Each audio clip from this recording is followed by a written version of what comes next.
Bangkitnya Dataran Hitam bab 661, awal negosiasi 1. Sementara itu, di kantor utama rumah pemerintah daerah di Kota Kering, Minos sedang bersama beberapa prajuritnya di tempat ini sambil membicarakan kedatangan rombongan keluarga kerajaan. Pemuda ini jelas tidak akan meninggalkan kotanya untuk menerima orang-orang yang akan baik baginya untuk terus menyembunyikan kekuasaannya. Lagi pula, laporan palsu yang dikirim ke markas besar keluarga Brown tidak menyebutkan bahwa dia sudah menjadi raja spiritual. Berbeda dengan itu, pada hasil penyelidikan kelompok yang dikirim ke Kota Kering tadi, yang diberitakan tentang Minos adalah ia baru mencapai budidaya tahap kelima.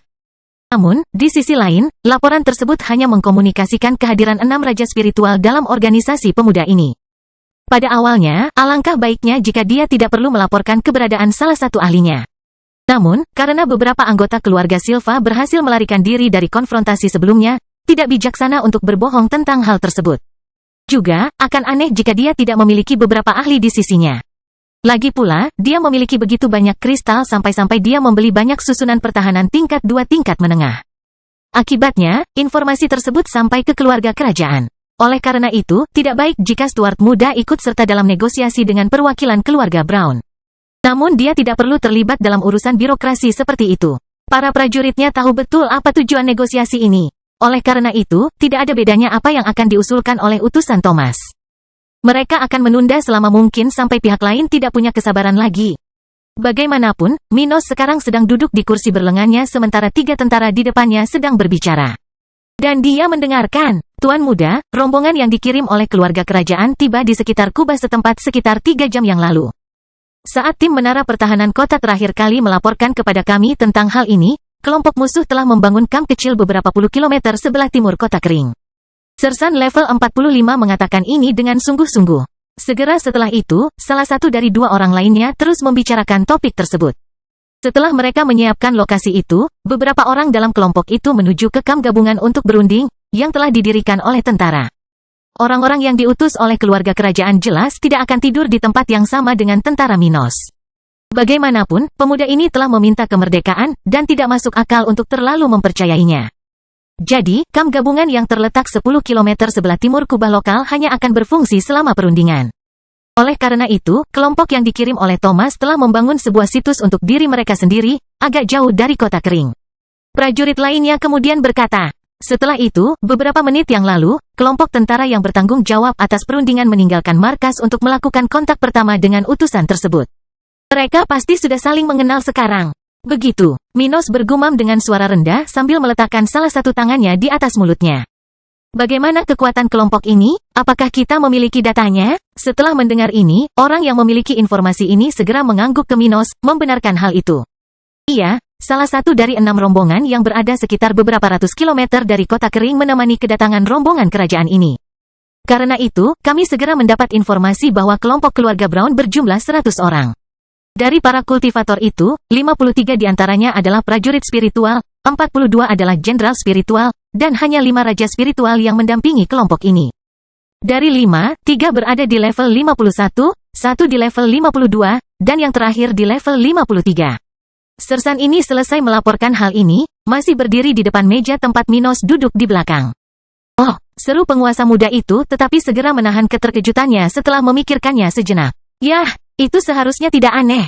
Lagi pula, aku hanya menyatakan kehadiran raja spiritual di bawah level 53.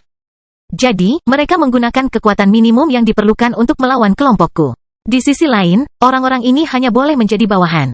Para pemimpin kelompok ini, yang ada di sini untuk bernegosiasi, harusnya termasuk di antara jenderal spiritual, dan Stuart muda tidak salah dalam dugaannya. Keluarga kerajaan coklat mengetahui bahwa pemuda ini sebelumnya menginginkan kemerdekaan bagi Dataran Hitam.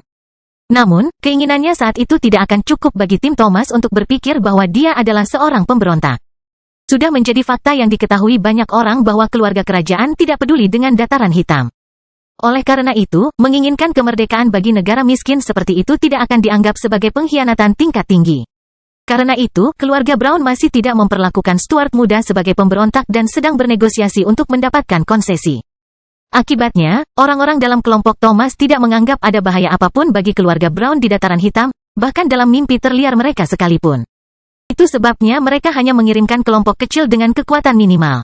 Jika terjadi kesalahan, kelompok tersebut akan memiliki syarat minimum untuk meninggalkan tempat ini dan mengirim pesan ke ibu kota kerajaan. Dan tidak masuk akal untuk berpikir bahwa organisasi yang baru dibentuk akan mencoba melawan mereka, katakanlah, dengan cara yang lebih kejam. Itu tidak ada gunanya bagi Minos. Sebaliknya, hal itu hanya akan menjadikannya musuh yang harus dilenyapkan bagi salah satu organisasi terbesar di bagian utara benua tengah. Meskipun begitu, tidak ada raja spiritual dari keluarga kerajaan di kelompok itu. Jadi, para bangsawan dengan prestise rendah akan memimpin negosiasi ini, mereka yang masih berada pada tahap kelima budidaya. Setelah memikirkan hal tersebut sejenak, Minos akhirnya memberikan perintahnya kepada para prajurit tersebut. Selidiki latar belakang para bangsawan yang akan memimpin negosiasi ini. Saya ingin hasil tersebut siap sesegera mungkin. Baiklah, ketiganya berkata secara bersamaan. Seandainya tidak ada yang luar biasa tentang identitas mereka, ketika saatnya tiba, ketika tidak ada lagi ruang untuk berbicara, bunuh mereka semua. Dia berkata dengan dingin, keluarga kerajaan tidak akan setuju untuk menegosiasikan sandera kecuali mereka sangat penting bagi keluarga. Jadi, kita tidak perlu membiarkan siapapun dari kelompok itu jika tidak ada satupun dari bangsawan tersebut yang relevan. Meneguk, baiklah, Tuan Muda, kami akan meneruskannya kepada prajurit lainnya. Saat Minos berada di kantornya membicarakan tentang negosiasi palsu dengan keluarga kerajaan Brown, acara ini dimulai pada saat ini juga. Beberapa detik yang lalu, kelompok tentara administratif dari Tentara Dataran Hitam telah tiba di kamp gabungan kedua pasukan. Kelompok ini tidak terlalu besar, hanya memiliki 50 tentara, jumlah yang cukup untuk tidak menarik perhatian yang tidak perlu. Namun di sisi lain, kelompok ini terdiri dari orang-orang yang memiliki kekuatan yang sama dengan orang-orang dalam kelompok keluarga Brown ini. Kebanyakan dari mereka adalah jenderal spiritual, dan Eda, satu-satunya raja spiritual dalam kelompok, ada di sana hanya untuk menjaga penampilan. Lagi pula, akan aneh jika tidak ada raja spiritual dari pasukan muda Stuart yang datang ke kesempatan ini. Adapun identitas Eda sebagai bawahan keluarga Miller, nah, sebelum bergabung dengan pasukan Minos, wanita ini hanya berada di level 48. Dan di level yang sama, ada ribuan bawahan dari keluarga bangsawan ini. Terlebih lagi, setelah menjadi raja spiritual, wanita ini telah banyak berubah secara fisik. Oleh karena itu, hampir mustahil bagi seseorang dari keluarga kerajaan untuk mengenali Eda di sini hanya karena masa lalunya. Oleh karena itu, tidak butuh waktu lama bagi para sersan ini untuk mencapai tenda utama tempat ini, tempat negosiasi akan berlangsung. Utusan keluarga Brown, selamat datang di Dataran Hitam. Pemimpin kelompok tentara mengatakan ini sambil tersenyum lembut, membuat bulu janggut putih panjangnya berkedut. Silakan. Bangkitnya Dataran Hitam bab 662, awal negosiasi 2. Usai saling menyapa dan duduk mengelilingi meja persegi panjang sepanjang 6 meter, masing-masing orang yang berada di lokasi itu saling berpandangan sejenak, seolah menilai satu sama lain. Dari rombongan Minos, meski ada 50 orang yang datang pada kesempatan ini, namun sebagian besar berada di luar tempat perundingan.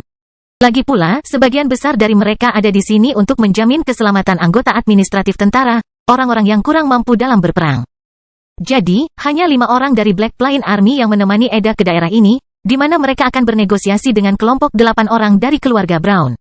Ke-8 orang ini tidak lain adalah 5 raja spiritual dari kelompok keluarga Brown dan 3 bangsawan yang akan menangani negosiasi. Wanita itu pastinya masih muda. Jadi, raja spiritual terkuat dari rombongan kerajaan ini berpikir sendiri ketika dia mengamati kulit Eda yang sempurna, ciri-ciri fisik yang akan membuat siapapun mengira dia berusia sekitar 33 tahun. Tak hanya itu, aura yang dipancarkannya juga memiliki semangat tersendiri, khas anak muda, penuh energi, mereka yang perjalanannya masih panjang. Dan meskipun raja spiritual level 53 ini tidak dapat menebak usianya dengan pasti, dia dapat berasumsi bahwa Eda tidak akan berusia lebih dari 200 tahun. Kalau tidak, dia tidak akan memancarkan vitalitas yang begitu kuat. Dengan itu, dengan mengamati wanita ini beberapa saat, pria ini sudah mengerti lebih banyak tentang Dataran Hitam. Dari mana asal wanita ini? Kapan raja spiritual muda seperti ini muncul di wilayah kita? Namun, dia tidak dapat mengingat apapun. Jadi, dia menyimpulkan bahwa Eda tidak mungkin berasal dari keluarga bangsawan atau kerajaan manapun di wilayah ini, atau dia akan mengenalnya. Penguasa muda Dataran Hitam pastinya mempunyai banyak kemampuan dan bisa merekrut raja spiritual. Tapi mungkinkah perempuan ini berasal dari salah satu organisasi tertutup di wilayah kita? Atau mungkin ibunya membantunya berhubungan dengan seseorang dari luar wilayah ini? Jadi, dia bertanya-tanya sambil mengamati orang-orang di tempat itu yang masih berdiam diri. Orang-orang yang dikirim oleh Thomas ini jelas mengetahui asal-muasal Minos dan lebih banyak informasi rahasia tentang wilayah ini. Oleh karena itu, orang ini dan setiap orang di sana dapat menyimpulkan banyak hal tentang Minos dan organisasinya hanya dengan melihat Eda. Tetapi bahkan jika satu atau lebih dari mereka memikirkan kemungkinan yang sama dengan Raja Spiritual level 53 ini, tidak satu pun dari mereka percaya bahwa Mai Si mencoba mempengaruhi wilayah ini. Hal ini karena siapapun yang memiliki kontak di luar wilayah ini dapat melakukan sesuatu seperti meminta bantuan seseorang untuk menghubungi organisasi yang tepat. Seperti dalam kasus Guild Tentara Bayaran, yang menyediakan layanan seperti yang mereka pikir akan disewa oleh Minos. Asalkan hanya ada rujukan saja, yakni tidak ada pendanaan langsung dari luar wilayah utara di tempat ini, maka pihak gereja tidak keberatan. Jadi, hal tersebut tidak mewakili pelanggaran berat yang dapat merenggut nyawa orang-orang yang terlibat. Dengan ini, seseorang dapat mendatangkan orang-orang dari luar wilayah utara benua ini untuk membantu menyelesaikan tugas dan sejenisnya. Selama orang tersebut menggunakan sumber dayanya sendiri untuk melakukannya, tidak masalah jika hal itu difasilitasi melalui seorang kurir. Jika dia bergantung pada pengaturan seperti itu, dia mengambil banyak risiko di sini. Jadi, salah satu raja spiritual berpikir sambil tetap memperhatikan Eda.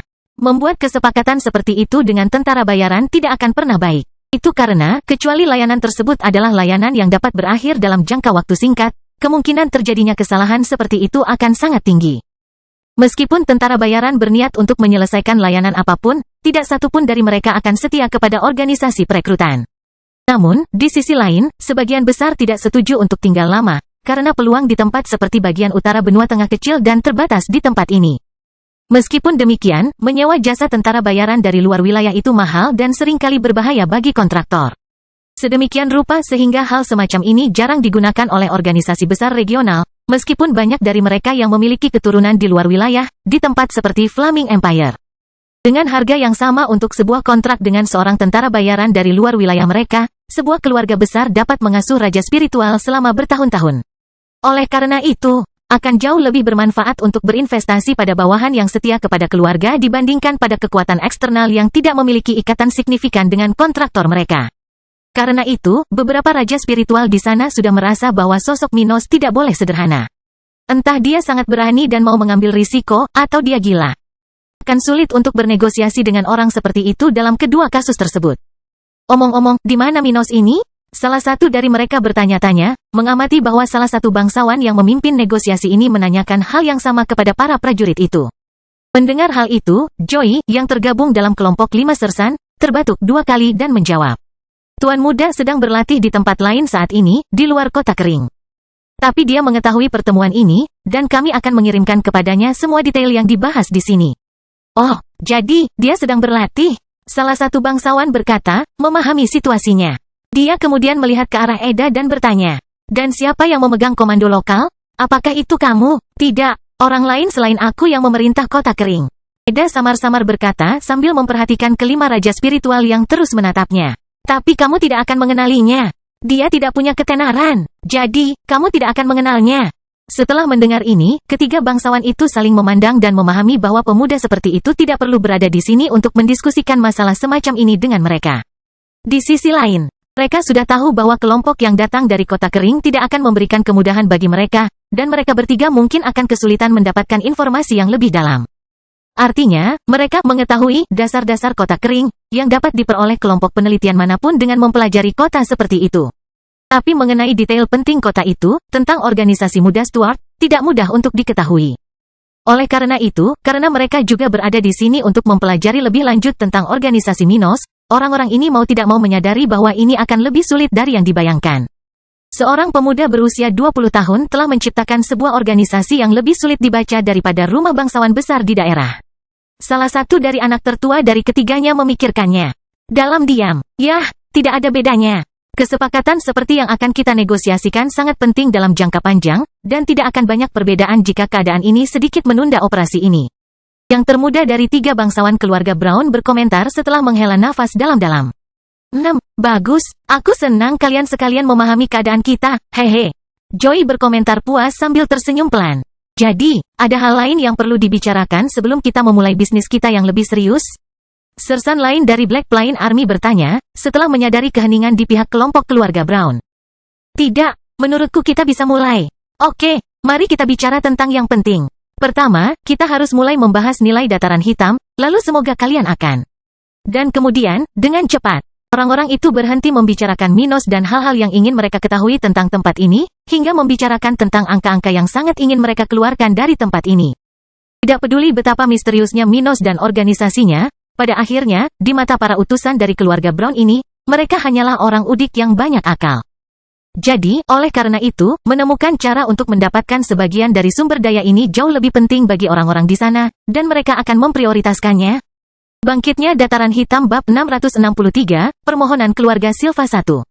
Sementara negosiasi mengenai Dataran Hitam sedang berlangsung di pinggiran kota kering, beberapa hari telah berlalu. Tidak ada yang terjadi secara lokal, dan pembicaraan masih berjalan lancar selama periode ini. Artinya, tentara Minos telah memperpanjang pembicaraan akhir-akhir ini, menentang beberapa poin yang diajukan oleh utusan kerajaan. Misalnya, untuk setiap tuntutan yang ingin diterima oleh keluarga Brown di Dataran Hitam, tentara administratif Tentara Dataran Hitam mengatakan hal-hal seperti, kita harus mempelajari ini. Kami tidak tahu apakah hal seperti itu layak dilakukan, kita perlu mengujinya, dan seterusnya. Namun, meski meminta waktu untuk mempelajari apakah usulan keluarga Brown layak secara ekonomi, mereka hanya melakukannya jika ada ruang untuk melakukannya. Jika tidak, kelompok tentara tersebut telah menyetujui poin-poin lain untuk tidak menimbulkan kecurigaan besar.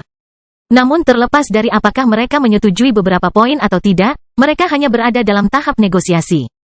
Oleh karena itu, tanpa kontrak jiwa yang ditandatangani untuk memaksa satu pihak menepati janjinya, semua ini tidak akan memiliki validitas di masa depan. Sayang sekali orang-orang dari kelompok keluarga Brown ini tidak tahu bahwa pihak Minos hanya mengulur waktu, tidak mementingkan hal-hal yang telah mereka sepakati. Bagaimanapun, momen awal ini mungkin tidak berlaku untuk orang-orang ini. Namun, hal ini merupakan bagian utama dari negosiasi karena hanya dengan cara inilah kesepakatan formal dapat dicapai. Jadi, hingga saat ini, orang-orang dari rombongan kerajaan itu sedang bernegosiasi, tanpa banyak keraguan, meskipun ada indikasi jelas bahwa tidak mudah mencapai kesepakatan di tempat ini. Sementara itu, di Lembah Merah. Pada saat ini, beberapa pasukan keluarga Silva sedang berbaris keluar dari wilayah ini. Meninggalkan wilayah yang lebih tenggara dari kerajaan Brown dan menuju ke bagian yang lebih tengah dari negara bagian ini. Kelompok tersebut terdiri dari beberapa ratus jenderal spiritual dan beberapa raja spiritual. Namun meskipun kekuatan ini tidak terlalu mengesankan dalam hal jumlah.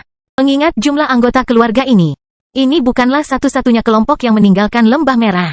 Kelompok lain sudah meninggalkan wilayah keluarga Silva ini sejak menemukan kubah kota kering. Dan saat ini, dua kelompok berbeda yang serupa dengan yang satu ini juga meninggalkan Lembah Merah, menuju ke arah lain kerajaan coklat. Namun kemanapun tujuan masing-masing kelompok ini, mereka semua memiliki tujuan yang sama, yaitu mempersiapkan tindakan jangka pendek dan menengah keluarga ini. Mereka telah menemukan banyak hal selama minggu-minggu yang telah berlalu sejak kekalahan di Dataran Hitam. Dan karena itu, sekarang, mereka mengetahui banyak hal yang mereka perlukan untuk mengidentifikasi musuh keluarga Brown. Jadi, mereka sudah bersiap untuk bertindak. Para pemimpin keluarga Silva mengetahui bahwa perang dapat terjadi di kerajaan Brown dalam waktu singkat. Sehingga mereka ingin pasukannya sudah tersebar di wilayah ini. Pertama, mereka ingin bertindak di hadapan musuh untuk memanfaatkan serangan terlebih dahulu. Dan kedua, karena mereka sudah mempunyai rencana untuk melawan beberapa musuh yang lebih lemah bahkan sebelum perang dimulai. Di sisi lain, meski beberapa kelompok keluarga ini sudah tersebar di seluruh negara bagian ini, sebagian besar kekuatan keluarga ini masih berada di Lembah Merah. Bagaimanapun, mereka harus melindungi rumah mereka saat ini, tempat di mana fondasi keluarga ini berada. Artinya, meski mereka baru berada di Lembah Merah selama 1 dekade, seluruh keluarga Silva sudah pindah ke sini bertahun-tahun yang lalu. Dan dengan itu, kecuali beberapa bawahan yang memimpin operasi di wilayah mereka yang lain, fondasi rumah bangsawan lokal ini semuanya berada di bekas wilayah keluarga Merah. Bagaimanapun, ketika beberapa tindakan mereka sedang berlangsung, 3 raja spiritual yang menemani kelompok ini menuju ke bagian tengah kerajaan sedang berbicara di belakang seekor binatang raksasa. Ketiganya sedang duduk di atas seekor gajah merah yang tingginya sekitar 10 meter dan berbadan besar proporsional. Dan di belakang makhluk terkemuka ini, ketiga pria itu sedang duduk di dalam bilik khusus.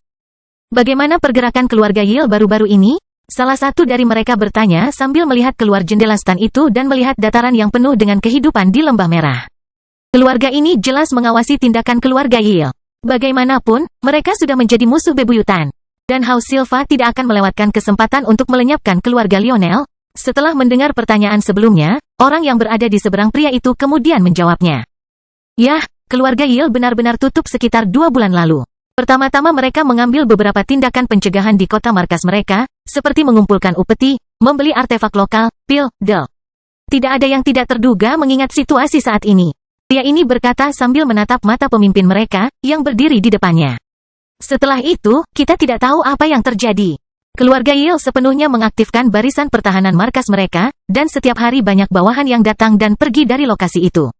Selain itu, sejauh yang kami tahu, mereka bersembunyi di tempat itu sambil mengirimkan pekerja kontrak mereka untuk menyelesaikan sebagian besar layanan yang diperlukan agar keluarga mereka dapat terus berfungsi. Oh, pria tadi mengeluarkan suara saat dia meninggalkan pemandangan indah dan menatap pria yang baru saja mengatakan semua ini. Yah, hanya itu yang bisa mereka lakukan, haha, sembunyi.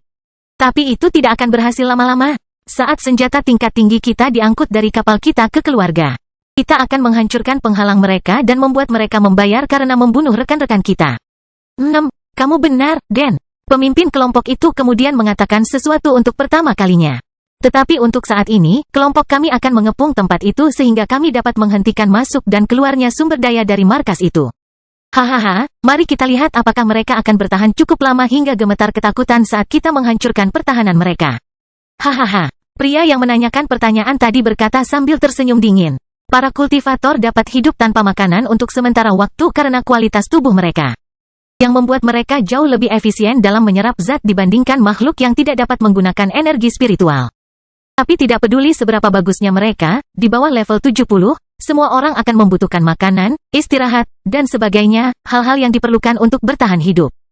Tentu saja, ada perbedaan besar antara seseorang di level 69 dan seseorang di level 1. Namun keduanya membutuhkan hal-hal tersebut. Jadi, pengepungan yang berlangsung berminggu-minggu hingga berbulan-bulan yang menekan keluar masuknya barang dari suatu tempat bisa melenyapkan semua musuh jika sumber daya di area yang dikepung tidak. Karena itu, Raja Spiritual itu khawatir mengetahui apakah beberapa musuh mereka akan mati dalam pertempuran atau karena kekurangan makanan. Tapi Garik, kapan kita bisa memulai pengepungan ini? Apakah menurutmu rencana Sang Patriark akan berhasil?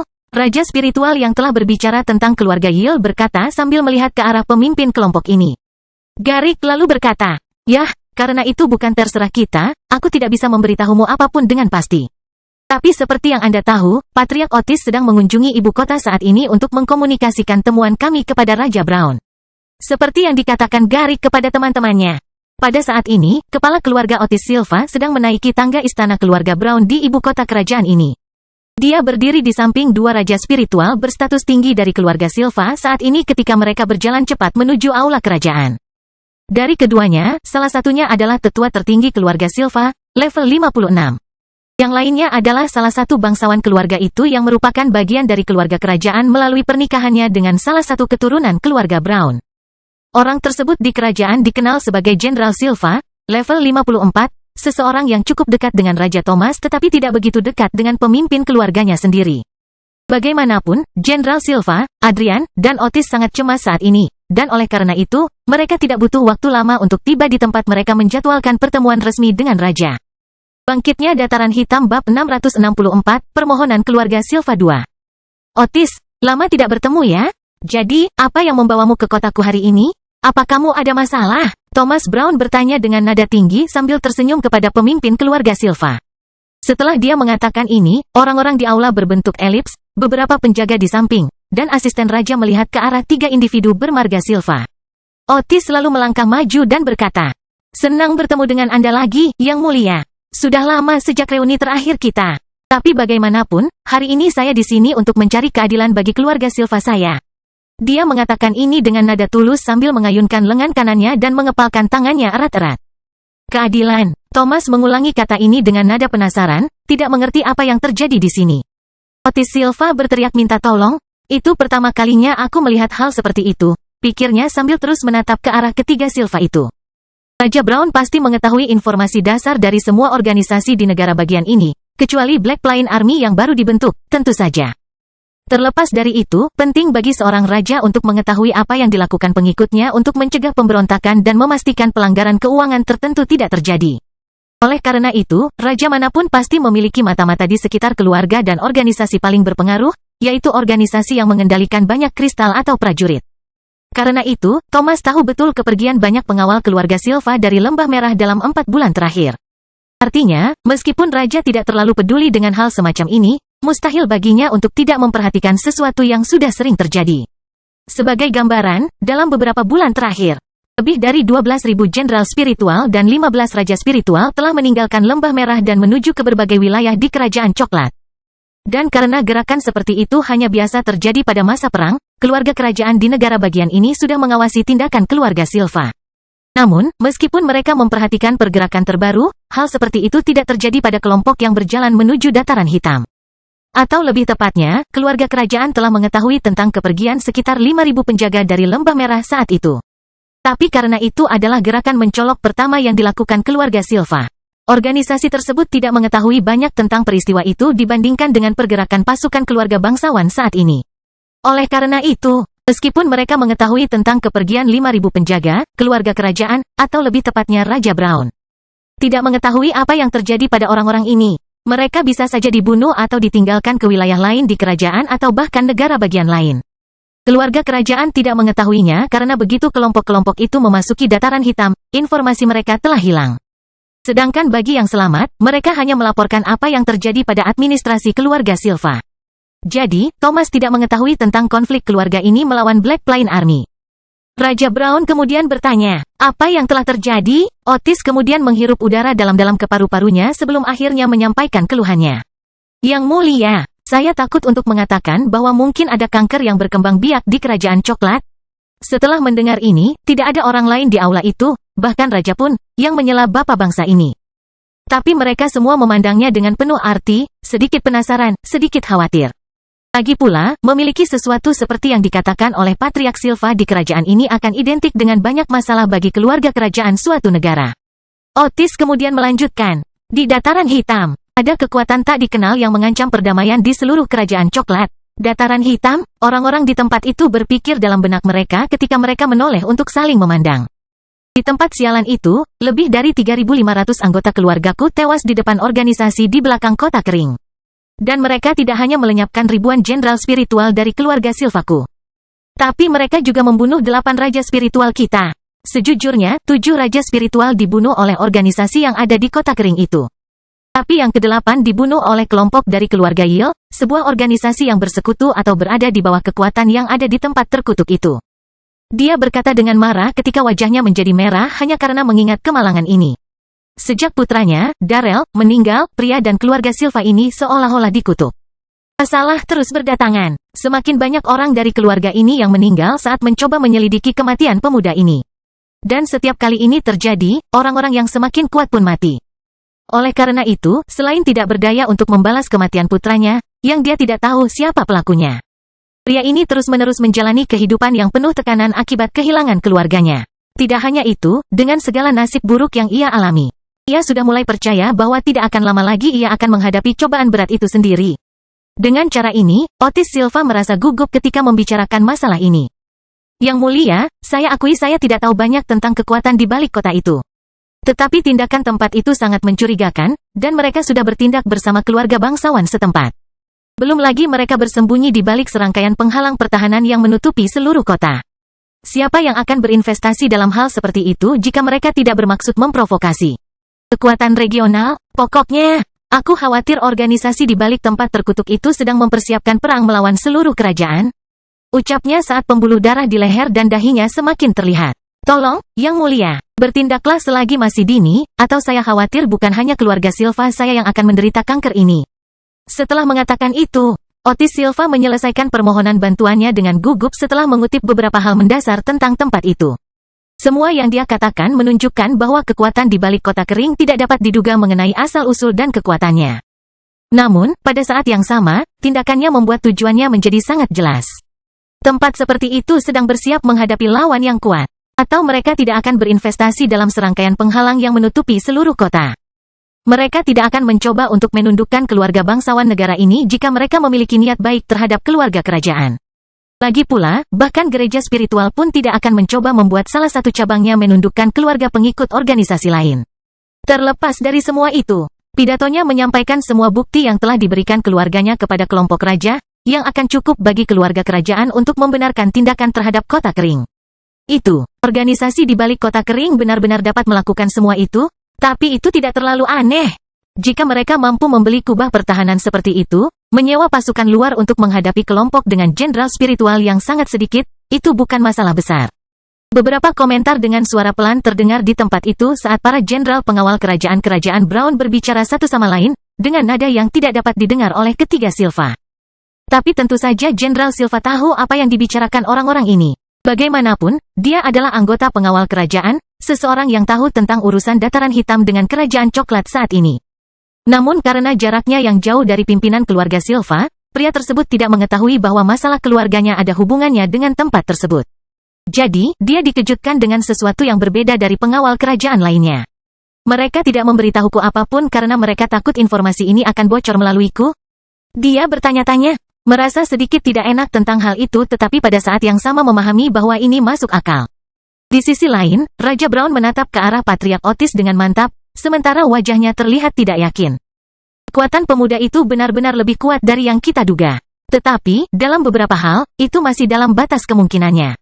Atau dia bahkan tidak akan mencoba meminta kemerdekaan dan menimbulkan situasi yang membuatku mencari tahu tentang tempat itu. Jadi, dia merenung ketika dia tiba-tiba menghubungkan satu hal dengan hal lain. Atau mungkin dia melakukan itu hanya karena keluarga Silva mengetahuinya? Bangkitnya dataran hitam bab 665, banyak kekurangan. Sambil memikirkan kemungkinan-kemungkinan tersebut, Raja Brown semakin penasaran dengan sosok Minos. Pada mulanya, pemuda ini tampak seperti pemuda beruntung yang, setelah mengalami banyak siksaan, telah memanfaatkan peluang baik yang datang kepadanya. Namun ketika Thomas lebih memikirkan tindakan pemuda ini dan bagaimana hal ini terkait dengan informasi yang mereka miliki, Raja Brown mulai melihat Minos menjauhkan diri dari teman-temannya. Minos tampaknya menjadi lebih dekat dalam berbicara dengan pakar regional dibandingkan dengan junior generasi muda. Jadi, raja ini sangat terkesan dengan pencapaian putra Albert. Pemuda itu tampaknya jauh lebih pintar daripada ayahnya. Saya ingin bertemu dengannya di masa depan. Jadi Thomas berpikir dalam hati, dengan raut mukanya yang biasa, masih mengamati anggota keluarga Silva yang ada di tempat itu. Dia kemudian mengesampingkan pemikiran itu dan mencoba memutuskan masalah yang diangkat oleh kepala keluarga Silva. Apa yang harus saya lakukan dengan informasi ini? Apa yang dilaporkan Otis bukan di luar ekspektasi kami terhadap kekuatan di dataran hitam, meskipun sikapnya tidak biasa. Ini bukan bukti bahwa dia adalah sebuah ancaman. Sebaliknya, mengingat putra Albert malah meminta kemerdekaan, wajar jika dia mencoba bersekutu dengan kekuatan negara saya. Belum lagi karena negaranya akan lemah, cukup masuk akal untuk berinvestasi pada pertahanan seperti itu. Setidaknya pada saat pertama, terlepas dari apakah kami telah memberinya kemerdekaan atau tidak, dia harus berurusan dengan keluarga-keluarga lain di wilayah tersebut. Yang pasti akan berusaha memaksakan perjanjian dengannya. Itu semua cukup masuk akal, dan itu tidak berarti bahwa kekuatan di tempat itu merupakan ancaman bagi kerajaan. Di sisi lain, meskipun aku bisa menggunakan ini sebagai alasan untuk menyerang tempat itu, kami sudah menegosiasikan kesepakatan dengan pasukan pemuda ini. Dia merenung dengan serius. Karena keheningan di ruangan itu membuat setiap orang di sana bisa mendengar napas Otis yang tidak teratur. Raja Brown tidak melihat keuntungan menggunakan hal ini untuk membenarkan tindakan terhadap kota kering Minos. Bukan karena tidak ada keuntungan mengambil tempat seperti itu, tapi karena kerugiannya akan terlalu besar. Pertama, karena menyerang tempat itu tidaklah mudah. Entah mereka harus mengirimkan meriam tingkat tinggi dalam jumlah besar, sesuatu yang tidak dimiliki keluarga kerajaan, atau raja sendiri yang harus bertindak. Tapi tidak ada pilihan yang terlihat bagus. Keluarga Brown memiliki kurang dari 40 meriam yang mirip dengan kapal perang yang menyerang pangkalan Angkatan Laut Black Plain Army. Lagi pula, item-item ini tidak terlalu berguna dalam pertempuran karena para kultivator dapat menghindari atau melindungi diri mereka dari efek item jenis ini dengan mudah. Artinya, meriam yang mampu menembus penghalang tingkat menengah tingkat 2 adalah benda besar yang menembakkan bola dengan ukuran signifikan. Karena karakteristik ini, selama seseorang penuh perhatian, akan sulit bahkan bagi jenderal spiritual untuk terluka oleh hal seperti itu. Oleh karena itu, persenjataan semacam ini biasanya hanya digunakan di kapal, karena pertempuran laut regional tidak mudah dan biasanya mengandalkan elemen jarak jauh dan kuat. Tanpa kemampuan terbang, pertarungan di laut akan menjadi masalah bagi orang-orang yang membutuhkan dukungan untuk pergerakannya. Dan karena itu, meriam ini biasanya disimpan di kapal keluarga terkemuka. Namun memindahkan meriam-meriam ini tidaklah mudah karena ukurannya yang sangat besar, dan cincin spasial sulit membawanya. Tapi biarpun semua pekerjaan ini selesai, item semacam ini tidak akan begitu efektif melawan kubah pertahanan kota kering. Itu karena kubah itu memiliki banyak susunan pertahanan tingkat menengah tingkat 2 yang beroperasi secara bersamaan untuk mempertahankan lokasi tersebut. Dengan kata lain, meskipun seseorang dapat menyerang kubah itu dengan kekuatan yang cukup, itu berarti hanya sebagian dari kubah pertahanan itu yang akan dihancurkan. Siapapun yang mencoba menyerang kota kering dengan cara ini hampir pasti harus menghadapi konsekuensi melakukan hal tersebut melalui pintu masuk kecil, di mana kekuatan kota ini akan terkonsentrasi. Dengan kata lain, itu tidak mudah. Dan mengenai kemungkinan menghancurkan kubah seperti itu sepenuhnya, Raja Brown bisa melupakannya. Kelompok keluarga Collins yang menyerang pangkalan angkatan laut itu memiliki lusinan meriam, dengan beberapa butir amunisi untuk setiap senjata. Tapi meski begitu, kelompok itu baru saja berhasil menghancurkan satu penghalang itu. Akibatnya, untuk menghancurkan kubah itu, Raja Brown kemungkinan besar harus menggunakan semua meriamnya, bertindak sendiri, dan masih mengandalkan bantuan Raja Spiritual level 59 lainnya. Dia harus meminta bantuan dari keluarga kerajaan regional lainnya dan dengan demikian berhutang budi kepada organisasi tersebut. Tapi itu hanya masalah menyerang kubah pertahanan seperti itu. Jika mereka berhasil menghancurkan benda ini seluruhnya atau sebagian, mereka masih akan menghadapi pertempuran yang bisa menimbulkan beberapa korban bagi organisasi mereka. Artinya, raja itu mengetahui keberadaan raja spiritual di kota itu. Artinya, niscaya ada potensi beberapa ahli keluarga Brown tahap ke-6 terjatuh di lokasi tersebut. Dan itu adalah sesuatu yang tidak dapat diterima oleh raja ini karena dia sudah berusaha mencapai kesepakatan dengan Minos. Tidak ada gunanya bertindak gegabah hanya karena keluarga Silva mengalami kerugian di tempat itu. Thomas menyimpulkan dalam benaknya sambil fokus pada arahan Otis dan Adrian. Belum lagi mereka berdua mungkin mengirim pasukan ke dataran hitam sendirian. Otis, aku menolak permintaanmu. Raja Brown berkata dengan nada bersemangat, menyebabkan kedua anggota keluarga Silva mengerutkan kening karena terkejut. Tak satu pun dari mereka mengharapkan hal seperti itu. Bagaimanapun, mereka praktis telah melakukan semua pekerjaan agar keluarga Brown dapat dibenarkan melakukan apapun yang mereka inginkan di dataran hitam. Keluarga Brown memegang pisau dan keju di tangan mereka. Yang tersisa hanyalah raja memutuskan untuk melakukan hal yang sudah jelas dan mengambil kesempatan untuk menikmati kemungkinan di balik perubahan di tempat itu. Karena itu, kedua orang ini terkejut dengan apa yang baru saja mereka dengar. Meneguk, maaf, Adrian berkata kaget sambil menatap Thomas dengan mulut terbuka. Tapi meski dia dan sang patriark cukup terkejut dengan hal ini, keadaannya agak berbeda bagi orang-orang di aula kerajaan itu. Orang-orang di sana semuanya adalah anggota keluarga kerajaan yang dipercaya atau orang-orang penting. Jadi, mereka semua tahu apa yang terjadi antara keluarga Brown dan organisasi di balik Dry City.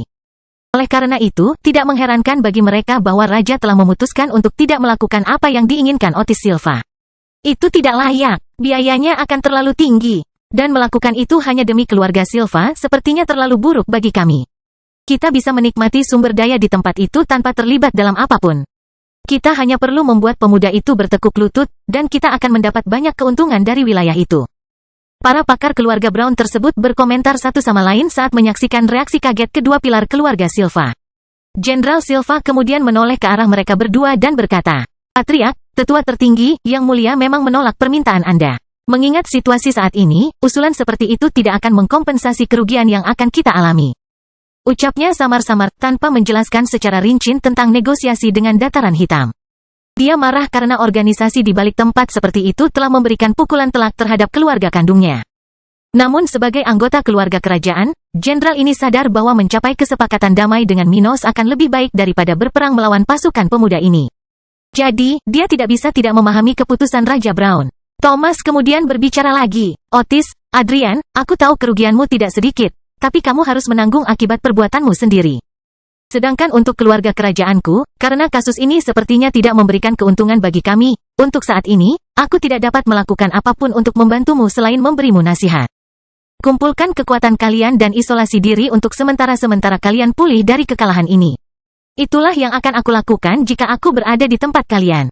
Ucapnya sambil berdiri dan bersiap untuk meninggalkan tempat itu. Pokoknya, bagus beruntung dalam apapun yang kalian putuskan untuk dilakukan. Bangkitnya dataran hitam bab 666, kegagalan dan kesepakatan dikonfirmasi. Setelah mendengar perkataan Raja Brown dan melihatnya meninggalkan aula itu, kedua anggota keluarga Silva yang terkemuka mau tidak mau merasakan rasa kehilangan yang mendalam. Meskipun mereka telah melakukan segala yang mereka bisa untuk mengidentifikasi orang-orang yang terlibat dan memberikan bukti yang diperlukan agar keluarga kerajaan dapat bertindak. Semua itu tidak ada artinya. Dan tanpa keterlibatan keluarga kerajaan melawan kota kering, hampir mustahil bagi mereka untuk menyerbu tempat itu. Karena itu, penolakan raja ini merupakan langkah mundur besar dalam rencana mereka. Patriark, penatua tertinggi, apa yang akan kamu lakukan sekarang? Jenderal Silva bertanya secara bersamaan ketika orang-orang di sana berangkat, dan pria ini mengarahkan dua anggota keluarganya ke pintu keluar. Saat mereka mulai berjalan menuju pintu keluar tempat itu, wajah Otis dan Adrian benar-benar gelap, sementara suasana hati mereka sedang tidak baik sama sekali. Namun tak lama kemudian, salah satu dari mereka menjawab pertanyaan jenderal pengawal kerajaan ini.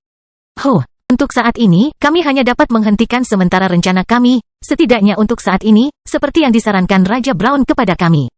Otis Silva berkomentar dengan suara rendah. Mungkin itu yang terbaik untuk dilakukan. Jenderal Silva setuju. Namun, meskipun kita tidak bisa mencoba hal-hal berisiko di dataran hitam, mungkin masih ada ruang bagi kita untuk bertindak di lokasi lain. Apa maksudmu, tetua tertinggi? Ada pertanyaan dengan keluarga Yale. Adrian mulai berbicara saat kelompok mereka berjalan menuju pintu keluar istana kerajaan itu. Karena kita tidak akan segera bertindak melawan kekuatan di dataran hitam, kita bisa memusatkan perhatian kita pada keluarga Yale. Di sisi lain, kita harus sangat berhati-hati terhadap House Miller pada periode ini. Begitu berita bahwa beberapa raja spiritual kita telah jatuh di dataran hitam sampai ke markas mereka, kita mungkin harus menghadapi tekanan mereka juga. Otis selalu mengangguk setuju. Itu benar. Faktanya, kita harus terus mengawasi tindakan keluarga Miller. Meskipun kita belum mengetahui apapun tentang keterlibatan mereka dengan dataran hitam, bukan berarti mereka tidak bekerja sama dengan keluarga Yale dan tempat sialan itu. Keluarga Silva telah menyelidiki keluarga Abi secara menyeluruh. Namun, mereka tidak menemukan apapun yang menunjukkan keterlibatan keluarga Miller dengan dataran hitam. Namun, mereka juga tidak menemukan apapun yang menyangkal kemungkinan adanya kontak. Beberapa raja spiritual keluarga Miller diam-diam telah meninggalkan markas organisasi itu, jadi tidak ada satupun mata-mata keluarga Silva yang mengetahuinya sampai semuanya terlambat. Oleh karena itu, meskipun mereka tidak tahu apakah ini ada hubungannya dengan dataran hitam atau tidak, faktanya mereka tidak bisa mengatakan apapun tentang hal itu. Kemungkinan itu ada, dan karena itu, mereka tidak sepenuhnya yakin akan tidak adanya keterlibatan organisasi saingan mereka dengan musuh misterius di Kota Kering. Tapi semua ini sudah diduga. Lagi pula, saat Minos mengunjungi keluarga Abi, dia melakukannya dengan sangat cepat dan tidak meninggalkan namanya. Faktanya, hanya orang tua Abi dan para tetua keluarga itu yang mengetahui identitas pemuda tersebut selama perjalanan itu. Namun orang-orang ini tidak mau seenaknya membicarakannya. Leher merekalah yang akan dipertaruhkan jika ada yang mengetahui rencana mereka dengan Minos. Adapun orang lain yang pernah melakukan kontak dengan Minos. Tidak ada satupun dari mereka yang mengetahui namanya, dan untuk semua maksud dan tujuan, dia hanyalah pacar Abi, seorang pemuda berbakat yang sudah berada di level 49. Di luar itu, tidak ada yang istimewa tentang dia. Di sisi lain, semua hubungan yang dimiliki wilayah Minos dengan keluarga Miller setelah kesepakatan antara pihak-pihak tersebut dipastikan dilakukan melalui Kota Kuning. Bahkan jika seseorang mengetahui arus keluar orang atau sumber daya dari keluarga itu ke dataran hitam, yang akan mereka ketahui hanyalah benda-benda dan orang-orang yang pergi ke Kerajaan Ombak. Keluarga pedagang Abi yang berpengalaman memiliki banyak kontak di negara bagian itu. Jadi, mudah bagi mereka untuk menempatkan produk atau orang yang pergi ke Kota Kering di tengah-tengah bisnis sah yang pergi ke kerajaan itu. Dengan begitu, singgah di Kota Kuning tak lebih dari sekedar istirahat sejenak. Akibatnya, mata-mata keluarga Silva tidak menemukan apapun mengenai hubungan House Miller dengan Black Plain Army.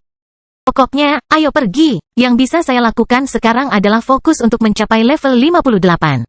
Otis berkomentar pada mereka berdua setelah menghela nafas kekalahan. Mendengar hal seperti itu, Jenderal Silva kemudian bertanya dengan heran. Oh, bukankah kamu jauh dari itu? Saya hampir sampai. Mungkin saya akan sampai di sana dalam 6 bulan ke depan. Mari kita lihat bagaimana perkembangannya. Setelah itu, tidak lama kemudian grup tersebut bubar. Sementara keluarga Silva melakukan apa yang mereka bisa untuk melanjutkan beberapa rencana mereka.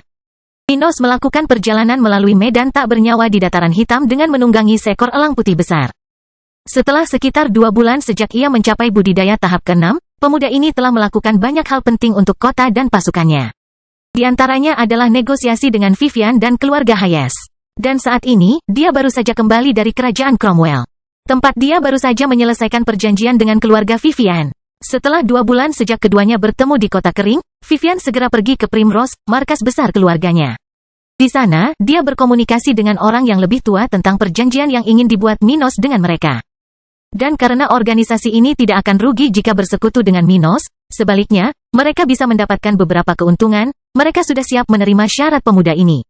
Dengan itu, setelah beberapa kali perjalanan, baik dari Minos ke kerajaan Cromwell maupun dari beberapa tetua keluarga tersebut ke kota perairan, pihak-pihak yang terlibat telah selesai menandatangani kontrak jiwa. Minos melakukan perjalanan jauh untuk pertama kalinya sejak terakhir kali dia bersama Abi di Kerajaan Ombak. Tapi ini punya alasan bagus. Bagaimanapun, keluarga Hayes sedang berperang dengan keluarga Chamber. Akan sulit untuk memastikan kesepakatan ini jika bergantung pada para tetua tingkat tinggi organisasi tersebut yang meninggalkan wilayah mereka untuk bernegosiasi dengan Minos. Oleh karena itu, pemuda ini telah melakukan perjalanan ke kerajaan ini untuk menyelesaikan masalah ini dengan cepat. Para tetua keluarga Hayes dibagi lagi menjadi beberapa bagian wilayah organisasi itu. Karena itu, dia telah mengunjungi lebih dari satu tempat selama waktu itu. Tapi untungnya, White sudah berada di level 46 dan bisa melintasi keadaan ini dari satu tempat ke tempat lain dalam waktu kurang dari 2 minggu. Jadi, dalam 2 minggu atau lebih yang telah berlalu, pemuda ini telah melakukan hal ini hingga hari ini ketika dia telah selesai menandatangani perjanjian terakhir dengan para tetua keluarga itu. Karena itu, dia kembali ke kotanya saat ini, bersama Vivian dan Grace. Salah satunya adalah bagian dari perjanjian itu, karena dia menempati salah satu dari 5 slot yang diperoleh keluarga Hayes dalam kesepakatan dengan Minos.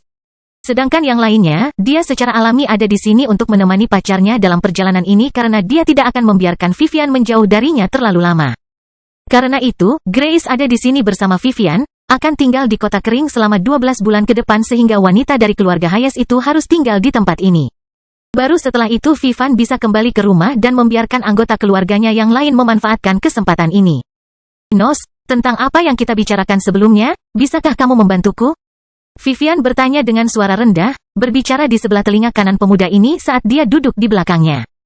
Mendengar hal seperti itu, Minos tersenyum dan berkata, bukan tidak mungkin, tapi dia akan memiliki. Bangkitnya Dataran Hitam bab 667, aku telah meninggalkan petunjuknya. Tapi dia harus bergabung dengan pasukanku.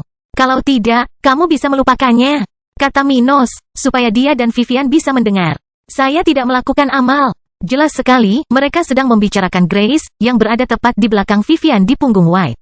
Adapun yang ditanyakan adik Davy kepada Minos adalah agar pemuda ini memberikan kesempatan kepada pacarnya untuk mempelajari teknik militer. Namun Minos tidak akan melakukan hal seperti itu tanpa motivasi. Apa yang akan dia dapatkan jika Grace menjadi lebih kuat tetapi tidak memiliki kewajiban untuk membantunya? Sungguh bodoh melakukan hal seperti itu. Karena itu, dia segera memberitahu Vivian apa satu-satunya kemungkinan bagi Grace untuk memanfaatkan peluang serupa dengan yang dia miliki. Grace bukanlah bagian dari keluarga Hayes tetapi anggota keluarga bangsawan kecil kerajaan Cromwell, sebuah rumah bangsawan yang diciptakan melalui salah satu bawahan keluarga Vivian. Dan karena itu, dia tidak punya kesempatan menjadi salah satu dari 5 orang yang bisa menikmati konsekuensi perjanjian Minos dengan keluarga bangsawan itu. Tapi tetap saja, Vivian sudah mencobanya. Wanita ini bahkan pernah berkelahi dan, dalam beberapa hal, menyebabkan perang dengan keluarga Chamber karena Grace. Jadi, tidak aneh jika dia menanyakan hal seperti ini pada Minos. Bagaimanapun, setelah mendengar jawaban kering Minos, wanita ini mengerutkan kening, menyadari bahwa ada hal lain yang tidak dapat menggerakkan pemuda ini. Dia telah bertanya kepadanya tentang hal ini sebelumnya, membuat penawaran inklusif, tetapi dia selalu menolak. Tapi sekarang, dengan jawaban yang berbeda darinya, dia tahu tidak ada alternatif lain. Namun, dia tidak menyukai gagasan Grace harus menundukkan dirinya pada organisasi Minos. Lagi pula, dengan melakukan hal tersebut, kehidupan siapapun yang membuat pilihan seperti itu akan terhubung dengan masa depan organisasi tersebut. Artinya, jika keadaan berubah dari buruk menjadi lebih buruk, peluang untuk bertahan hidup akan kecil. Adapun jika semuanya berjalan baik, ini tidak berarti bahwa orang yang menundukkan dirinya sendiri akan mendapat manfaat darinya. Biasanya, hanya tokoh-tokoh terkemuka dan keturunan mereka yang menikmati bagian terbaik dari buah manis kesuksesan. Jadi, bergabung dalam suatu organisasi sebagai bawahan bukanlah hal yang mudah. Jika menyangkut kekuatan yang signifikan, organisasi yang sudah terkonsolidasi, seperti contoh sekte besar Flaming Empire, tidak akan terlalu sulit bagi seseorang untuk menerimanya. Tapi bagaimana dengan Dataran Hitam? Apakah cukup kuat bagi seorang bangsawan untuk menundukkan dirinya begitu cepat? Apakah layak memiliki kewajiban terhadap kekuasaan seperti itu? Artinya, tidak diragukan lagi ada banyak keuntungan bersekutu dengan tentara Dataran Hitam, tapi menundukkan diri sendiri adalah hal yang sama sekali berbeda. Dan bagi Vivian, yang baru melihat kota kering selama beberapa hari, dia tidak memiliki cukup tanda untuk membuatnya sadar bahwa ini bukanlah ide yang buruk. Dia belum menghabiskan waktu berbulan-bulan di kota kering, seperti dalam kasus Elena, yang memiliki kesempatan untuk melihat kekuatan tempat itu, melihat kecepatan perbaikan kota, Del. Karena itu, menurutnya tidak baik membicarakan hal seperti itu saat ini. Ceka, mari kita tinggalkan topik ini untuk lain waktu. Dia berkata setelah memikirkannya sebentar. Hehehe. Minos tertawa sambil menoleh ke belakang dan melihat wajah cantik Vivian yang saat ini memasang ekspresi tidak ramah. Ah, tapi sayang sekali mereka berdua tidak menyukai laki-laki. Kalau tidak, perjalanan ini tidak akan terlalu membosankan.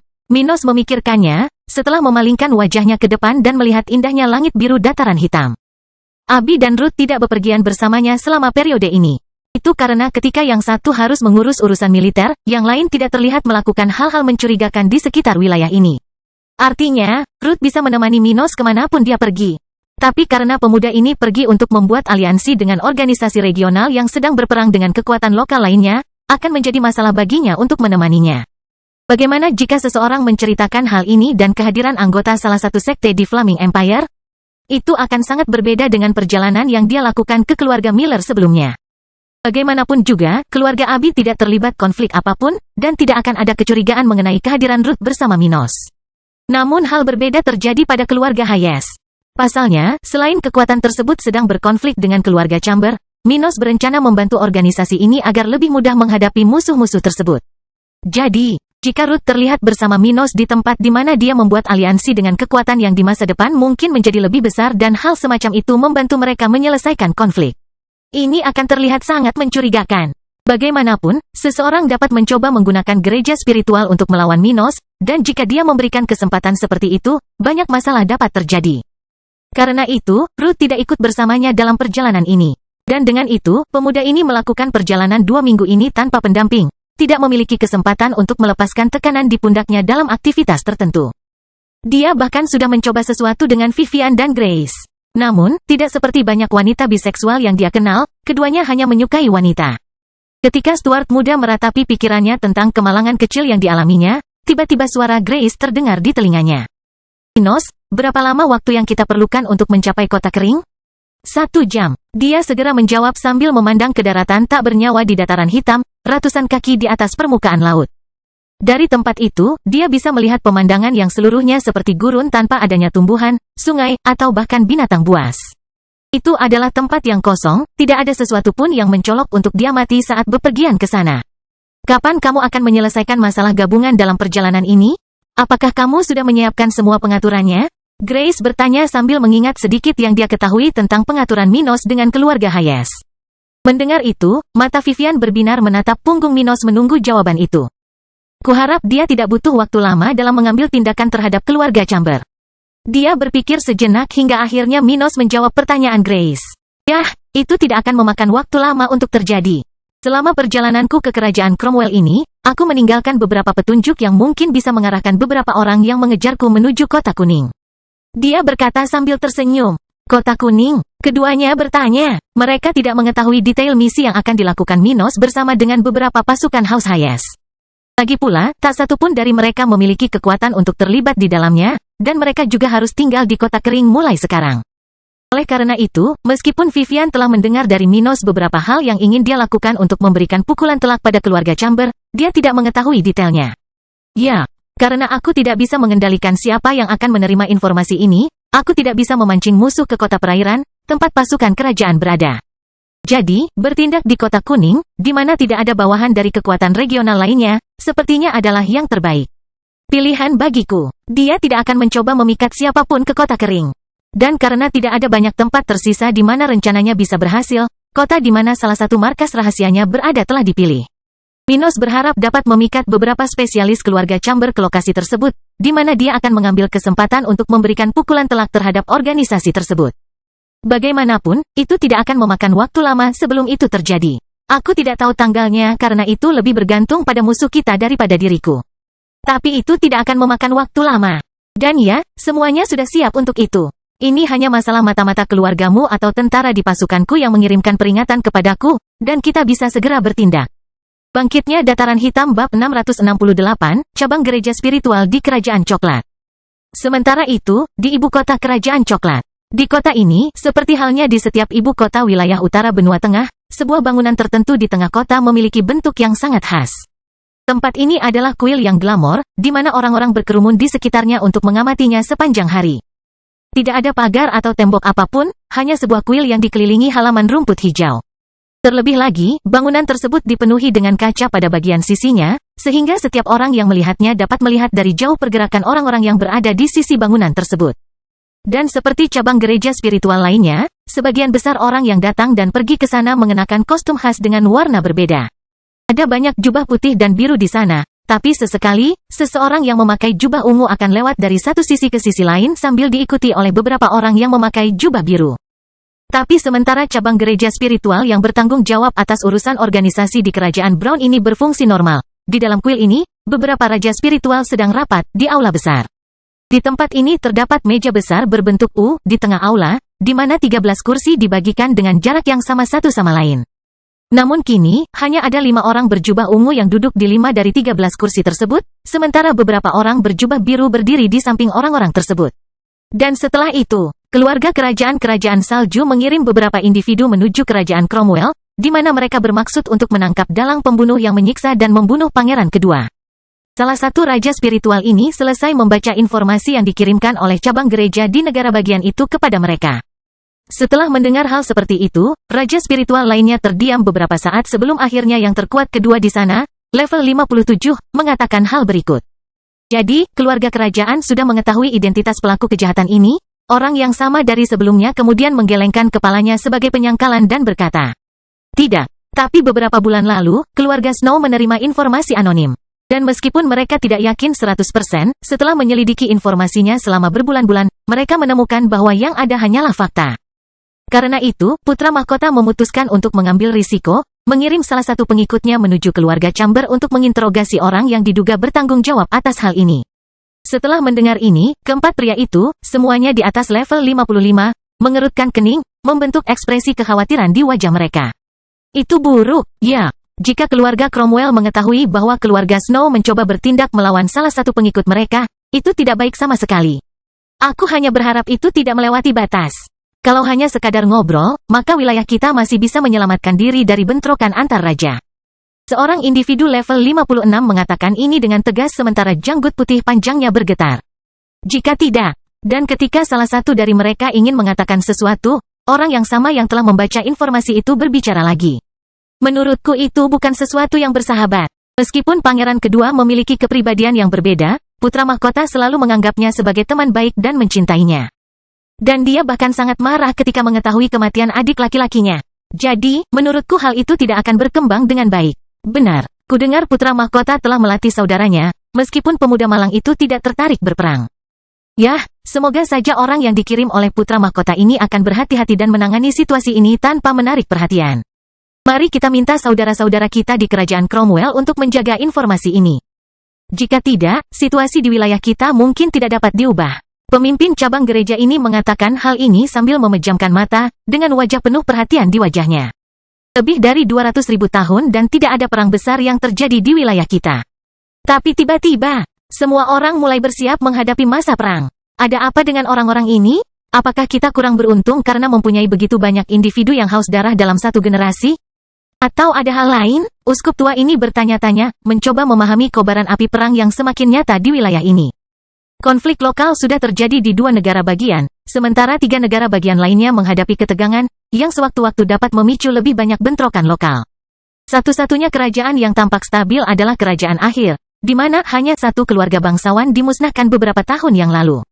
Namun, dengan informasi yang baru saja mereka dengar, orang-orang ini tidak bisa tidak takut bahwa situasinya akan berkembang menjadi perang regional yang besar. Dan konfrontasi yang meluas di seluruh kawasan merupakan hal yang tidak ingin mereka hadapi. Bagaimanapun juga, gereja spiritual hidup dari pajak dan jin yang dihasilkan oleh penduduk setempat. Dan meskipun cabang-cabang di wilayah utara ini tidak begitu relevan dengan organisasi ini, mereka masih bergantung pada hasil untuk mendapatkan peluang. Dengan demikian, pada masa perang, ketika orang-orang jenius akan mati, pemerintah daerah akan mengurangi pembayaran pajak, dan cabang-cabang ini, atau lebih tepatnya para uskup, akan menjadi pihak yang paling menderita. Tapi apa yang bisa kita lakukan? Jika mereka ingin bunuh diri, kita tidak punya pilihan selain menunggu cabang di Flaming Empire melakukan sesuatu. Orang ini berpikir singkat. Cabang-cabang gereja spiritual sangat dihormati secara regional, dan bersama-sama, mereka membentuk salah satu organisasi paling kuat di benua ini. Namun, itu tidak berarti mereka memiliki kekuatan yang cukup untuk menghentikan perang regional. Lagi pula, jika seseorang menjumlahkan semua kekuatan gereja spiritual di wilayah ini, mereka akan memiliki sekitar 80.000 jenderal spiritual dan 60 raja spiritual. Dan itu menjadikan mereka yang terkuat dalam hal jumlah di wilayah ini. Tapi jika 2 atau lebih keluarga kerajaan memutuskan untuk bertarung, jumlah mereka akan melebihi jumlah cabang gereja di wilayah ini. Oleh karena itu, mereka tidak mempunyai kekuatan untuk menghentikan 2 organisasi tingkat atas di wilayah tersebut untuk saling berhadapan jika mereka menginginkannya. Oleh karena itu, untuk mencegah perang yang meluas di wilayah tersebut, mereka akan bergantung pada tindakan cabang yang bertanggung jawab atas wilayah ini. Pos gereja di Flaming Empire, saat rekan-rekannya yang berjubah ungu mengutarakan pendapatnya mengenai masalah ini, pemimpin postingan ini kemudian berkata, "Kami akan terus memberitahu cabang di Kerajaan Ombak tentang masalah ini. Saya harap mereka akan menyampaikan kekhawatiran kami kepada atasan kami di Kerajaan Flaming. Tetapi sementara itu, mari kita coba menenangkan putra mahkota Kerajaan Salju agar dia tidak bereaksi berlebihan dalam tindakannya. Dan kita akan mengawasi keluarga Cromwell. Jika mereka menemukan sesuatu, kita akan bergantung pada saudara-saudara kita di negara bagian tersebut untuk mencoba menyelesaikan masalah ini dengan cara yang damai." 6. Itu satu-satunya pilihan. Ya, kuharap keadaan tidak menjadi tidak terkendali. Pada saat yang sama, beberapa komentar dibuat di mana orang-orang berjubah biru di tempat itu memiliki wajah yang benar-benar gelap, khawatir dengan masa depan. "Brengsek, mengapa hal ini terjadi pada generasi saya? Jika ini tidak diselesaikan secara damai, aku mungkin tidak akan pernah mendapatkan kesempatan untuk pergi ke cabang di Kekaisaran." Dan segera, beberapa menit berlalu dan orang-orang itu mulai membicarakan topik lain. Beberapa di antaranya lebih ringan dari topik sebelumnya, yang memberi mereka harapan dan membuat mereka tersenyum.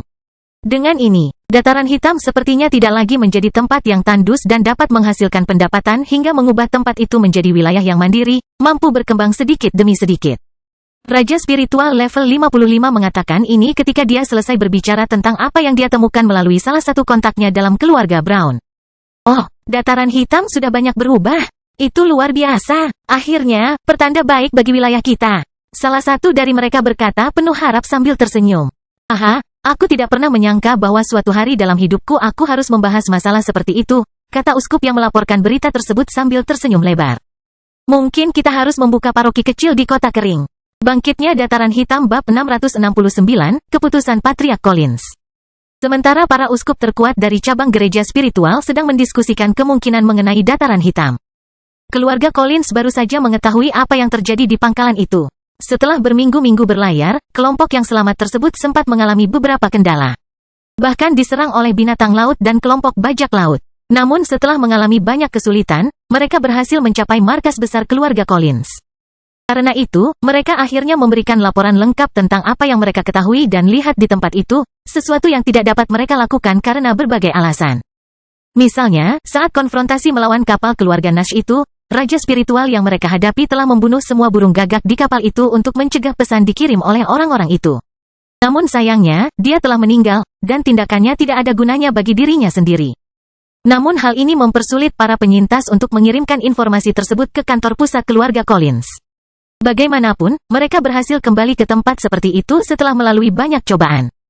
Oleh karena itu, saat ini, seluruh komando keluarga bangsawan kerajaan ombak ini sudah mengetahui hasil tragis dari misi itu. Hampir 4.000 orang telah meninggal.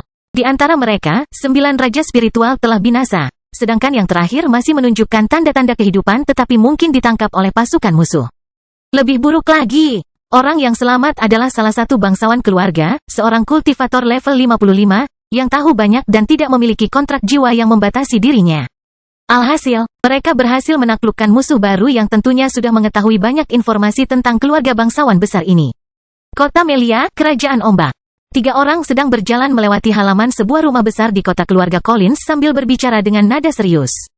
Kelompok Page dibantai secara brutal di dataran hitam.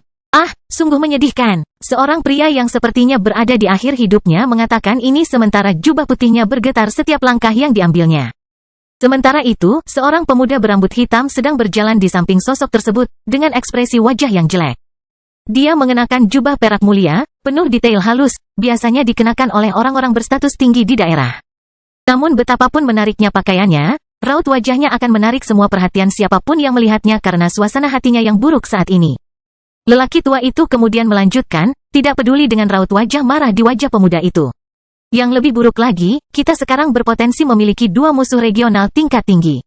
Setelah mendengar ini, pengawal, yang berjalan di belakang pemuda berambut hitam, dan mengenakan baju besi dari pengawal kerajaan setempat, mengerutkan kening dan bertanya, "Patriark Constant, mengapa Anda mengatakan itu? Apakah menurut Anda ada lebih dari satu organisasi yang mengoperasikan tempat itu?" Patriark keluarga Collins, Constant Collins, level 58. Kemudian menggelengkan kepalanya sebagai penyangkalan dan berkata, "Tidak, maksudku kapal keluarga Nash yang kita serang." Setelah pasukan kami memusnahkan awak kapal yang tidak memiliki identitas itu, orang-orang yang selamat menemukan identitas raja spiritual yang melindungi kapal itu. Dan itu adalah kapal keluarga Nash. Dia mengatakan ini saat matanya menyipit, dan niat membunuh terlihat di wajahnya. Tetapi seluruh kru telah dimusnahkan. Ditambah lagi, keluarga Nash sudah berperang dengan keluarga Allen. Jadi, mereka mungkin akan mengira itu adalah sesuatu dari musuh-musuh mereka. Tidak, kami berharap kemungkinan itu masuk akal. Kemudian, akhirnya, pemuda itu mengatakan sesuatu, karena dia tidak setuju dengan pengawalnya. Paman Constant benar jika berpikir bahwa keluarga Nash akan mengetahuinya. Lagi pula, orang-orang di pangkalan itu tahu bahwa kita menyerang tempat itu, dan Bibi Page sendiri, yang mungkin ditawan, adalah orang yang memberi perintah untuk serangan semacam itu. Oleh karena itu, orang-orang di pangkalan itu, yang sepertinya memiliki hubungan dengan keluarga Nash, pasti mengetahui kejadian ini dan akan memberitahu pasangannya tentang hal itu. Constant memberi isyarat setuju sambil melihat ke samping pada keturunan muda ini, yang sangat penting bagi rencana organisasi ini meski bukan bagian dari keluarga. Charles muda itu brilian. Di usianya, ayahnya tidak akan lebih baik darinya dalam hal apapun. Jadi, pikirnya dalam hati, sambil merasakan sedikit kepuasan, meski mengalami kerugian yang baru saja dialaminya. Tapi itu wajar saja, terlepas dari seberapa signifikan kerugian yang dialaminya, dengan Charles Walker di sisinya. Ia memiliki salah satu dari 3 organisasi terkuat di wilayah ini di sisinya. Jadi, meskipun masa sekarang sulit, selama Charles memerintah kerajaan, keluarganya akan memiliki setiap kesempatan untuk berkembang menjadi 3 organisasi regional teratas ini. Bagaimanapun, setelah mendengar jawaban putra mahkota, pengawal pemuda ini, level 57. Memahami keseluruhan situasinya. Jadi, bagaimana keluarga Collins akan menangani masalah ini? Apakah Yang Mulia berniat melakukan sesuatu? Charles selalu berkata, untuk saat ini, aku tidak bisa berbuat apa-apa karena masih perlu waktu sebelum aku bisa mengendalikan pengawal kerajaan. Itu normal. Jangan khawatir, Yang Mulia, saya akan mengambil tindakan yang bijaksana sampai kita dapat bertindak bersama untuk membalas kerugian kita. Jawab Constant sambil menepuk salah satu bahu Charles dan membuat gerakan percaya diri. Tetapi meskipun tidak bijaksana untuk bertindak melawan pangkalan angkatan laut di dataran hitam itu sampai kita memiliki lebih banyak informasi tentang tempat itu. Keadaan akan berbeda bagi keluarga Nash. Karena mereka sudah berperang melawan keluarga Allen, sebaiknya kita mendanai musuh dari musuh kita. Dan kemudian ketiganya terus membicarakan hal ini selama beberapa saat, setelah membicarakan rencana untuk menghadapi 2 organisasi yang mereka anggap sebagai musuh terbaru mereka. Namun di sisi lain, setelah membicarakan hal buruk tersebut, tak butuh waktu lama mereka mengatur kemitraan baru keluarga kerajaan dengan House Collins. Meskipun Charles bukan anggota keluarga Collins, ibunya adalah anggota keluarga Collins. Dan pewaris kerajaan muda ini selalu sangat dekat dengan pihak keluarga ibunya. Faktanya, hampir semua teman dan kekasih pemuda ini ada di keluarga ini. Karena itu, dia tidak akan membiarkan organisasi itu tertinggal ketika dia mengambil alih komando negara bagian terbesar di wilayah utara benua tengah.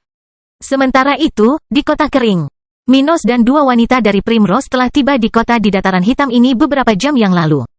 Oleh karena itu, Vivian dan Grace telah berpisah dari penguasa muda ini untuk akhirnya merencanakan seperti apa kehidupan mereka di sini pada tahun berikutnya. Mereka telah membeli apartemen berstandar tinggi di kota kering, yang masih perlu mereka kenali dan atur dengan cara terbaik yang menyenangkan mereka. Namun, di sisi lain, mereka ingin benar-benar merasakan tempat ini, yang belum dapat mereka lakukan karena waktu mereka yang singkat di sini sebelumnya. Dengan itu, Minos pergi ke mansionnya sendirian, di mana dia bermaksud untuk mengambil cuti bersama kedua pacarnya sebelum akhirnya kembali bekerja keesokan harinya. Seorang pria harus fokus. Namun, saat Minos bersenang-senang dengan pacarnya, Todd kembali ke kota kering. Setelah dia merundingkan rincian aliansi dengan Minos hampir 2 bulan lalu, pemuda ini pun tak lamban kembali ke markas keluarga Cohen. Dan karena dia memiliki banyak bukti bahwa aliansi dengan Minos adalah hal yang baik bagi keluarga Cohen, kepala organisasi tersebut dengan mudah menerima kesepakatan tersebut. Jadi, meskipun para pemimpin keluarga Todd belum menandatangani kontrak jiwa dengan Minos, mereka sudah bertindak seolah-olah mereka adalah sekutunya. Misalnya, beberapa waktu lalu, penguasa muda dataran hitam ini meminta mereka untuk memata-matai keluarga Collins. Seperti yang diminta, mereka sudah mengawasi tindakan organisasi itu. Namun sementara komando keluarga ini sudah bertindak seperti ini. Todd datang ke kota kering bersama beberapa anggota keluarga lainnya untuk menindaklanjuti perjanjian yang dinegosiasikan. Bangkitnya Dataran Hitam Bab 670, Pengumuman Perang. Wow, ada begitu banyak raja spiritual di kota ini. Aku sulit mempercayainya. Salah satu dari 3 raja spiritual yang diutus keluarga Cohen bersama Todd mengatakan ini dengan kagum. Sungguh menakjubkan. Aku pernah mendengar cerita tentang tempat ini, tapi harus kuakui aku tidak menganggapnya terlalu serius. Tapi siapa tahu, aku salah. Orang-orang seperti itu datang untuk mendukung kekuatan kota kering selama beberapa tahun berikutnya. Seperti yang telah disetujui sebelumnya oleh Todd dan Minos dan telah diterima oleh para pemimpin keluarga ini. Jadi, mereka telah bepergian dengan bangsawan dari keluarga Cohen ke tempat ini untuk tinggal di kota ini selama beberapa tahun ke depan. Namun tidak seperti apa yang terjadi pada beberapa raja spiritual lain dari tentara dataran hitam, para bawahan keluarga Cohen ini tidak akan memiliki kesempatan untuk mempelajari teknik tentara. Lagi pula, perjanjian Minos dengan Todd tidak melibatkan hal-hal semacam itu, dan orang-orang ini tidak berada di sini untuk tunduk pada penguasa setempat. Jadi, individu-individu ini akan memiliki fungsi lokal yang serupa dengan raja spiritual keluarga Yil, dalam membantu melindungi kota dan berpartisipasi dalam pertempuran. Selain itu, satu-satunya perbedaan antara mereka dan anggota keluarga Lionel adalah mereka bukanlah bawahan Minos. Namun bagaimanapun juga, orang-orang ini puas dengan perjanjian dengan Minos dan sangat terkejut melihat kota kering dengan mata kepala sendiri. Mereka hanya mendengar tempat ini dari pengawal yang menemani Todd terakhir kali, tapi pengalamannya berbeda. Jadi, mereka terkejut melihat tempat ini. Di sisi lain, ketika Todd pergi, keluarga Yil telah ditaklukkan, hal yang masih belum diketahui oleh orang-orang ini telah terjadi. Makanya, Todd pun kaget melihat begitu banyak ahli di kota ini. Sudah ada lebih dari 30 raja spiritual yang tinggal di sini. Luar biasa, Todd berkata dengan heran sambil berjalan bersama para ahli dari keluarganya. Aku ingin tahu apa yang terjadi? Dia bergumam dengan terkesan. Tempat ini terlihat sangat kuat, Todd muda. Bahkan terlihat seperti markas besar keluarga bangsawan regional tingkat menengah. Hampir menyentuh tingkat tinggi. Yang terkuat dari ketiganya, level 53, berkata dengan kagum, mengabaikan apa yang digumamkan Todd. Bukanlah pilihan yang buruk untuk bersekutu dengan tempat seperti itu. Dengan laju pembangunan lokal, tidak akan memakan waktu beberapa dekade. Dan kota kering ini akan menjadi kota metropolitan besar yang dapat bersaing dengan ibu kota daerah. Salah satu dari mereka berkata sambil memperhatikan dari sisi ke sisi jalan yang mereka lalui. Dengan ekspresi penasaran di wajah lamanya. Saya tak sabar untuk mengenal kota ini. Apa yang harus kita lakukan sekarang, Todd muda? Haruskah kita menemui penguasa setempat? Raja spiritual lainnya bertanya dengan serius. Baiklah, menurutku sebaiknya kita mencari tempat untuk istirahat dan makan dulu. Karena masih ada beberapa hari sebelum para tetua bisa menandatangani perjanjian dengan Minos, kita tidak terburu-buru untuk berbicara dengannya. Kami akan melakukannya besok, ucapnya sebelum akhirnya mengarahkan teman seperjalanannya menuju Hotel Four Seasons, hotel terbaik di kota kering saat ini. Hotel seperti itu telah berkembang pesat sejak kedatangan Minos di kota kering, dan saat ini hotel tersebut bahkan dapat menampung beberapa ratus pengunjung sekaligus. Akibatnya, tidak seperti kali kedua Ellen mengunjungi kota ini, Minos tidak lagi harus menawarkan apartemen di rumahnya untuk pengunjung penting. Pelayanan hotel di kota ini sudah cukup banyak, dan kualitasnya juga memuaskan tentunya mengingat wilayah ini masih berada di bagian utara benua tengah. Jadi, Stuart muda tidak perlu melakukan bantuan seperti ini. Setiap pengunjung bisa mendapatkan kamar atau bahkan apartemen untuk disewa di kota kering selama menginap di sini. Namun, di sisi lain, sektor real estate lokal memiliki banyak properti yang siap dijual. Jadi, jika seseorang ingin menghabiskan lebih banyak waktu di sini, mungkin bukan ide yang buruk untuk membeli tempat miliknya di kota ini. Oleh karena itu, Todd dan teman seperjalanannya tak perlu repot mengunjungi Stuart muda saat ini. Sebaliknya, mereka bisa keluar dan melihat-lihat kota, makan enak, istirahat, dan kemudian bercocok tanam sampai mereka merasa siap untuk mengurus urusan resmi. Malam berlalu dengan cepat di kota kering, dan siang perlahan menyingsing. Banyak jendela di sekitar kota ini perlahan-lahan terbuka, bersamaan dengan orang-orang pertama yang bangun untuk hari kerja berikutnya. Dan ketika aroma sarapan pagi menyebar ke seluruh lingkungan pemukiman, sesuatu yang penting sedang dilakukan oleh beberapa prajurit berpangkat rendah. Di beberapa tempat, pada papan pengumuman yang tersebar di seluruh kota, tentara memasang poster yang sama di setiap pos pemberitahuan. Poster-poster ini berukuran tidak kecil. Berukuran tinggi sekitar 1 meter dan lebar 50 cm, berisi huruf-huruf berukuran besar dan desain yang menarik perhatian warga agar dapat segera melihatnya. Nah, setelah salah satu poster itu dipajang di mural, seorang warga lanjut usia yang lewat di dekatnya tiba-tiba merasa penasaran untuk mendekati pemberitahuan itu, untuk melihat apa isi poster tersebut. Sepertinya pemerintah daerah mempunyai sesuatu yang besar untuk diumumkan. Dia bergumam dengan suara rendah sambil melihat ke arah pemberitahuan itu dan membawa sekantong buah di punggungnya. Tidak setiap hari kami mendapat pemberitahuan dari pemerintah. Saya ingin tahu apakah ini peresmian layanan baru? Ia memikirkannya. Mengingat biasanya tidak ada pemberitahuan resmi dari pemerintah. Tapi ini normal. Lagi pula, layanan-layanan baru tidak akan tersedia setiap hari, apalagi layanan-layanan yang ada saat ini tidak akan ditingkatkan secara konsisten. Bahkan hal ini lebih sering terjadi dibandingkan kota-kota regional lainnya. Namun tidak dapat dipungkiri bahwa berminggu-minggu telah berlalu tanpa ada sesuatu yang baru atau lebih baik yang muncul di kota ini. Oleh karena itu, setiap kali pemberitahuan baru dikeluarkan kepada warga biasa, banyak dari mereka, seperti lelaki tua ini, tidak menunda-nunda untuk mendekati salah satu mural setempat. Biarkan aku melihat ini di sini. Dia kemudian mulai membaca hal seperti itu ketika dia akhirnya cukup dekat untuk melihat kata-kata ini. Dukung tentara lokal, dukung perang kemerdekaan di dataran hitam. Warga Kota Kering, dengan menyesal saya menginformasikan hal ini. Tetapi kota kita akan segera menghadapi masa-masa perang yang penuh gejolak sebagai akibat dari keserakahan kekuatan luar yang berusaha menaklukkan kota kita. Kekuatan-kekuatan ini akan melakukan apa saja untuk menghancurkan cara hidup kita. Manfaatkan pencapaian kami, rebut tanah kami sambil mengambil makanan dari mulut anak-anak kami, bunuh prajurit pemberani kami, dan perampas hak-hak Anda. Tetapi sebagai seorang pemimpin yang bertekad untuk membebaskan dataran hitam, untuk menjadikan tempat ini lebih agung, saya bersedia bertarung. Hanya dengan ini wilayah kita suatu hari nanti bisa menjadi negara merdeka. Pertama-tama kita akan melawan mereka yang menentang keinginan untuk berpisah, yang ingin mengancam segala sesuatu yang kita bangun. Tapi aku berjanji tidak akan berhenti berperang sampai dataran hitam diakui independen dari kerajaan coklat oleh semua negara bagian di kawasan itu. Dari penguasamu, Minos Stuart, ketika dia selesai membaca kata-kata kecil pada pemberitahuan itu. Sosok tua ini tidak bisa menahan diri untuk tidak membuka mulutnya karena terkejut dan matanya berkibar karena gelisah. Dia tahu hal seperti ini akan terjadi cepat atau lambat karena Kota Kering memang sangat berbeda dari wilayah utara benua tengah lainnya. Tapi dia tidak pernah mengira segalanya akan berkembang secepat ini dan secepat ini. Meneguk, perang kemerdekaan, dia bertanya-tanya dalam hati. Tidak menyadari bahwa dia telah memperingatkan beberapa orang yang lewat di tempat itu. Akankah Lord Minos benar-benar melawan keluarga Brown? Akankah dia mampu melawan organisasi seperti itu? Dia bertanya pada dirinya sendiri dengan ragu. Sudah merasa bahwa dia bukanlah satu-satunya orang di tempat di sebelah mural tempat dia membaca hal seperti itu. Setelah memikirkannya beberapa saat, dia akhirnya melihat ke dalam tas berisi buah-buahan dengan konsentrasi spiritual tinggi yang baru saja dia beli untuk keluarganya. Lalu dia melihat pakaian di tubuhnya. Dia kemudian merasakan energi dan kekuatan fisiknya yang tidak dapat dia gunakan bahkan untuk membuat kerajinan biasa 2 tahun lalu. Jika bukan karena kesempatan yang diberikan kepadaku oleh Lord Minos, aku tidak akan pernah mencapai level 33, dan keluargaku juga tidak akan bisa memakan makanan dengan kualitas seperti ini.